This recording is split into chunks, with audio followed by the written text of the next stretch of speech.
وطنية نادي الاتحاد الليبي مصلحة الجيش الملكي، لكن تعود للفريق الليبي. الحكم يعلن عن خطأ. كل الحذر من الكرة الثابتة. هنا ضربة رأسية بعيدة كل البعد خارج الملعب بعيدة عن مرمى الحارس أيوب الأكراد.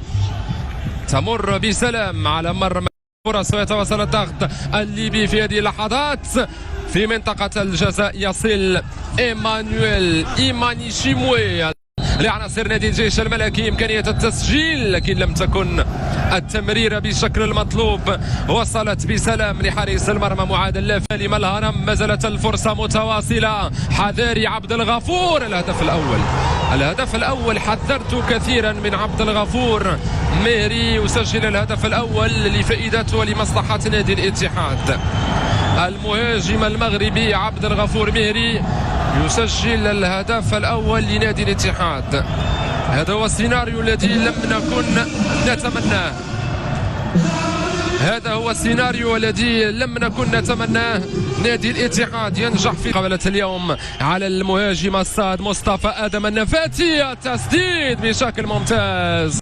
مصطفى الصاد في مقابلة اليوم العرضية البحث عن مصطفى، لكن وصل محمد ناجي. وصل نادي الجيش الملكي مصطفى الصاد.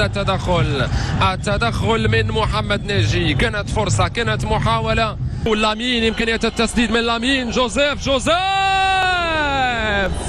جوزيف كيديغنادو يضيع فرصة التسجيل. الإيفو.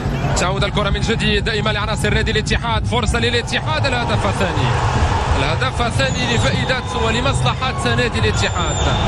عبد الغفور مهري المهاجم المغربي يسجل الهدف الثاني لفائدة ولمصلحة نادي الاتحاد. هذا هو السيناريو الذي لم نكن نتمناه. ينجح الفريق الليبي في التقدم بهدفين 2 مقابل شيء. الفرصة إمكانية التسجيل. حارس المرمى. جول. ينجح نادي الجيش الملكي في التسجيل وفي الوصول لمرمى الحارس معاد اللافي. مصطفى الصاد يجد الحل لفائدة لمصلحة نادي الاتحاد. العرضية الهدف الثالث عبد الغفور مهري. هذا هو السيناريو الذي لم نكن نتمناه. أصبحت النتيجة 3 أهداف مقابل هدف وحيد. يتقدم نادي الاتحاد ب3 أهداف مقابل هدف وحيد.